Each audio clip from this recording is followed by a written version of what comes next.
அனைவருக்கும் வணக்கம். ஹனுமான் சொன்ன உடனே சில பேர் முகத்துல தானாவே புன்னகை வரும். ஏன்னா, அந்த அளவுக்கு எல்லாருக்குமே ஒரு விருப்பமான, பிரியமான ஒருத்தர் அப்படின்னா இவர்தான் ஹனுமான். ஹனுமான் அப்படின்னு சொன்னாலே நம்ம நினைக்கிற இந்த கவலை, பயம், கஷ்டம், துன்பம், நெருக்கடி அது எல்லாத்தையுமே போக்கி நம்மள காக்கக்கூடியவர் யாரு அப்படின்னா அவர்தான் இந்த ஹனுமான். நீங்க எப்படி வேணாலும் அவரை சொல்லிக்கலாம். குறிப்பா பெருமாள், ராமர் இந்த மாதிரி இவருக்காக இருக்கிற கோவில்கள்ல ஹனுமனுக்குன்னு நிச்சயமா தனியா ஒரு சன்னதி இருக்கும். அப்படிப்பட்ட அந்த கோவில்கள்ல அனுமன பிரதான தெய்வமா கொண்ட கோவில்களும் உண்டு. அப்படிப்பட்ட கோவில்கள்ல இவருக்கு துளசி, வெற்றிலை மாலை, வடமாலை இந்த மாதிரி சாத்தி வழிபாடு பண்ணா எந்த பிரார்த்தனையா இருந்தாலும் அது நிறைவேறும் அப்படிங்கிறது ஒரு பெரிய நம்பிக்கை.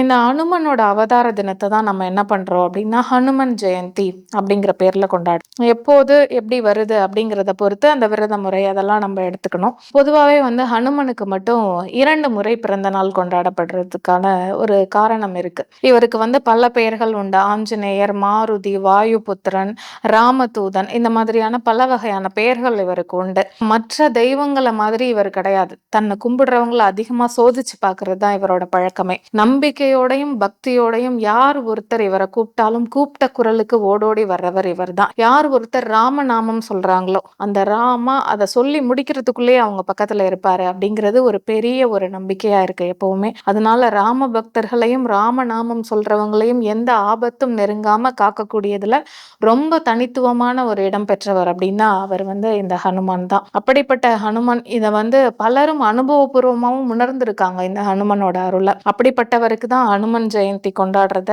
வழக்கமா வச்சிருக்கோம். தமிழகத்தை பொறுத்த வரைக்கும் எவ்வளவுதான் வருடத்துல 2 முறை இவருக்கு ஹனுமன் ஜெயந்தி கொண்டாடினாலும் தமிழகத்தை பொறுத்த வரைக்கும் மார்கழி மாதத்துல அமாவாசையோட வரக்கூடிய மூல நட்சத்திரத்தன்னைக்கு வர்ற தினம் தான் ஹனுமன் ஜெயந்தியா நம்ம கொண்டாடுறோம். அப்படிப்பட்ட ஹனுமன் ஜெயந்தி தான் வர டிசம்பர் 30ஆம் தேதி வர இருக்குது. இது மட்டும் இல்லாம வட மாநிலங்கள்ல என்ன பண்றாங்கன்னா அவங்கள பொறுத்த வரைக்கும் சித்திரை மாதத்துல வரக்கூடிய பௌர்ணமியில தான் ஹனுமன் அவதரிச்சாரு அப்படின்னு சொல்லி அவங்க அதை ஹனுமன் ஜெயந்தியா எடுத்து கொண்டாடிட்டு இருக்காங்க. இது தவிர ஆந்திராவுல சில பகுதியில என்ன பண்றாங்கன்னா வைகாசி மாசத்துல இததான் ஹனுமன் ஜெயந்தி அப்படின்னு சொல்லி ஹனுமன் ஜெயந்தியா எடுத்து கொண்டாடுறாங்க. இதுல எதை எடுத்துக்கிறது அப்படிங்கிறதுல எப்பவுமே ஒரு குழப்பம் இருந்துகிட்டே இருக்கு. இப்படி 2 வேறு மாதங்கள்ல 2 வேறு காலங்கள்ல இப்படி ஹனுமன் ஜெயந்தி கொண்டாடப்படுறதுக்கு ஒரு முக்கிய காரணமும் இருக்கு. வால்மீகி என்ன பண்றாருன்னா இந்த ராமாயணம் எழுதுறாரு இல்லையா, அந்த ராமாயணத்தின்படி அவர் என்ன சொல்றாருன்னா அனுமன் அவதாரம் நடந்தது மார்கழி மாதம் மூல நட்சத்திரத்துலதான் அப்படின்னு அடிச்சு சொல்றாரு. அதனால நம்ம ஹனுமன் ஜெயந்தியா எடுத்துக்கிறோம். அதே சமயத்துல புராண கதைகள் படி என்ன நடக்குது அப்படின்னா சித்ரா பௌர்ணமி நாள்ல தான் ஹனுமன் அவதாரம் நடந்தது அப்படின்னு சொல்றாங்க. அப்படிங்கிறத கருத்துல பக்தர்கள் எடுத்துக்கிட்டு அதையும் கொண்டாடுறாங்க. அதனாலதான் இந்த ஹனுமனை பொறுத்த வரைக்கும் இவர் 2 முறை ஹனுமன் ஜெயந்தி கொண்டாடுறதுக்கு காரணமா இருக்கு. பிறக்கும் போதே இவர் எப்படி பிறக்கிறாருன்னா ரொம்ப ஒரு அற்புத சக்திகளை கொண்ட குழந்தையா தான் இந்த ஹனுமான் பிறக்கிறாரு. எவ்வளவுதான் நம்ம குழந்தையா இருந்தாலும் பயங்கர பசியில சூரியனை பழம்னு போய் எடுத்து சாப்பிடுறது, சூரியனை பிடிக்க போனதுனால அவரோட நிழலால என்ன பண்ணதுன்னா பூமியை இருளுக்கு வர்றது, இத மாதிரி ரொம்ப சேட்டை செய்யற ஒரு குழந்தையா தான் இருந்திருக்காரு இந்த ஹனுமான். இது மட்டும் இல்லாம இந்திரன் ஹனுமான் சூரியனை சாப்பிடுறதை தடுத்து நிறுத்துறதுக்காக ஹனுமனை தாக்குனதுனால என்ன ஆகுறாருன்னா ஹனுமான் மயக்கம் அடைகிறாரு. தன்னுடைய மகனை இந்த நிலைக்கு ஆளாக்கிட்டாரே அப்படின்னு வாயு பகவான் என்ன பண்றாருன்னா கோபத்துல காற்றையே நிறுத்திடுறாரு. உடனே என்ன ஆகுதுன்னா அவரை அமைதிப்படுத்துறதுக்காக பிரம்மதேவன் சொல்றாரு ஹனுமனுக்கு மீண்டும் உயிர் கொடுத்து அவரை உயிரோட வரவழைச்சு பல வரங்களை கொடுக்கிறாரு பிரம்மதேவன் ஹனுமனுக்கு. இது நடந்தது சித்திரை மாத பௌர்ணமி அப்படிங்கிறதுனால இதுதான் ஹனுமனோட ஒரு அவதார தினம் அப்படிங்கிற நோக்கத்துலதான் சித்திரை மாதமும் ஹனுமன் ஜெயந்தி கொண்டாடப்படுது. இதனாலதான் ஹனுமனுக்கு மட்டும் வருடத்துல 2 முறை பிறந்த நாள் கொண்டாடக்கூடிய வழக்கம் இருக்கு. அதே மாதிரி இந்த ஹனுமன் ஜெயந்தி அவருக்கு என்னெல்லாம் பிடிக்கும் அப்படின்னா லட்டு. இந்த லட்டுங்கிறது ரொம்ப ரொம்ப ஒரு பிரியமான விஷயம் இந்த ஹனுமானுக்கு. இந்த லட்டை பிடிச்சு வச்சு சுந்தர காண்டம் மட்டும் படிக்கிறீங்க அப்படின்னா அதை விட மன மகிழ்ச்சி அவருக்கு வேற எதுவுமே கிடையாது.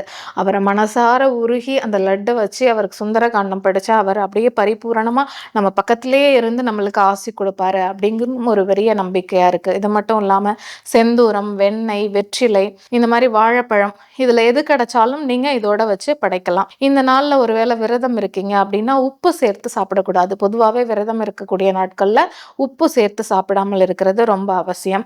அது மட்டும் இல்லாம இந்த நாள்ல சிவப்பு நிற பழங்கள் எது கிடைச்சாலும் நீங்க தானமா குடுக்கலாம். புராண கதைகள் படி என்ன சொல்லப்படுதுன்னா, அனுமனுக்கு ரொம்ப பிடிச்ச பழம் அப்படின்னா அது வந்து ஆப்பிள் அப்படின்னு சொல்லப்படுது. அதனால இந்த அனுமன் ஜெயந்தி அன்னைக்கு ஆப்பிள் வச்சு படைக்கிறது மட்டும் இல்லாம நீங்க இந்த ஆப்பிள் பழத்தை யாருக்காவது தானமாக கூட கொடுக்கலாம். அது மட்டும் இல்லாம இந்த அனுமன் ஜெயந்தி அன்னைக்கு அதிகாலையில எழுந்து அனுமனோட விக்கிரகம் இல்ல அனுமன் படம் இருக்கு அப்படின்னா அவருக்கு இந்த மஞ்சள் குங்குமம் எல்லாம் வச்சு சிவப்பு நிற மலர், எந்த மலரா இருந்தாலும் பரவாயில்ல, சிவப்பு நிறத்துல இருக்கிற மலரை சூட்டி அவருக்கு விருப்பமான வடமாலை, துளசி, வெற்றிலை, செந்தூரம், வெண்ணெய் எது வச்சு வழிபட்டாலும் மனப்பூர்வமான ஆசீர்வாதத்தை அவர் நம்மளுக்கு கொடுப்பாரு. அது மட்டும் இல்லாம அனுமன் சாலிசா படிக்கிறதும் ஒரு பெரிய வழக்கமா இருக்கு. அனுமன் என்னன்னா சிவனோட அம்சம் அப்படிங்கிறதுனால சங்கும் மணியும் இருக்கு அப்படின்னா அதையும் அவசியமா வச்சு வழிபடுறதுக்கு மறந்துடாதீங்க.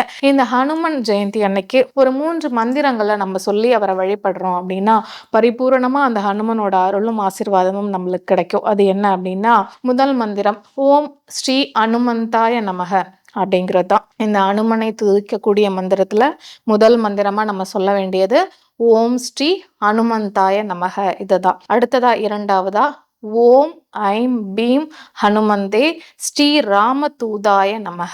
இரண்டாவதா நம்ம என்ன சொல்லணும் அப்படின்னா ஓம் ஐம் ஸ்ரீம் ஹனுமந்தே ஸ்ரீ ராமதூதாய நமக.